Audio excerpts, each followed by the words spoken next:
Well, Peter McGuire, I think, is now with us, Chief Executive Officer at Exim Australia. He's with us to talk to us about what he's making of the jump in oil prices, which are nearly $81. Peter, good to have you with us here. Is it going to be short-lived, temporary, the jump in oil? Well, good morning, Prashad. I don't know whether it'll be short-lived. So we've just got to see how it plays out as far as the situation in the Red Sea, of course, with the Houthi rebels, and well, what the costs are going to be as far as transport and taking different routes into Europe and so on. So it's really going to be a very interesting couple of weeks how this all plays out. And if it was to escalate, then I think that you're going to see further upside, considerable for crude. Or if it dissipates, then the heat will come out of it. So we're just in that holding phase at the moment, I think. Peter, hi, season's greetings. That's a lovely looking tree right behind you. It's we can feel the cheer all the way here in our new studios. So thank you for that. But just to expand on that point, because there's a lot of moving parts, and you have this task force coming together to kind of secure the shipping lines there through the Suez. If we work with the assumption for a second that this gets reined in, and we go back to just pure demand-supply dynamics in the market, then what is the range that you would forecast, say, as we get into January? I think you'd probably look at those low, take from a Brent situation. I think you'd strip $6 or $7 out of it, so to be under 75, and probably WTI high 60s to early 70s. I think that'd be the range.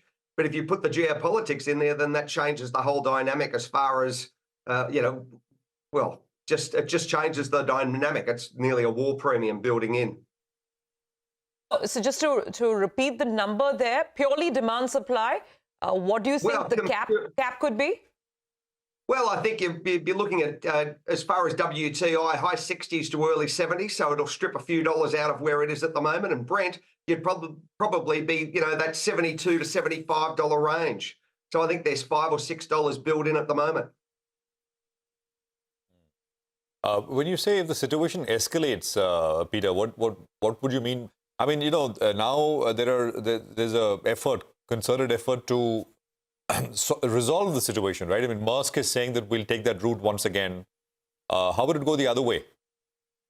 Well, if it does go the other way, Prashant, and you know as well as I do the delicacy as far as transportation and what you're going to do as far as tankers going through that whole region and everything that travels through the Suez.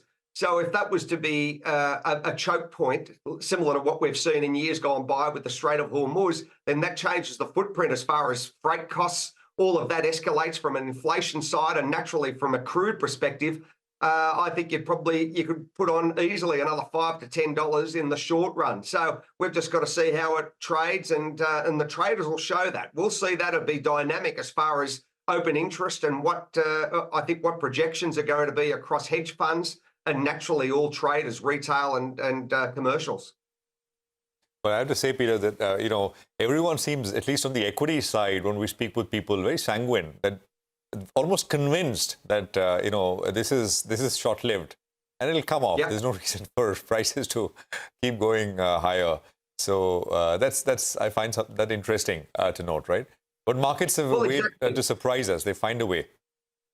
Well, they're very much so, and this is what the delicacy of these markets are, and also contrarians that see that. And I'm not suggesting I'm a contrarian at this stage, but very much you've got to look at the big picture as far as, again, what Sube said as far as the moving parts. The moving parts, there are so many dynamics playing out here, and price discovery is going to be, I think, the determinant how it all plays into one factor, and that is going to be the price.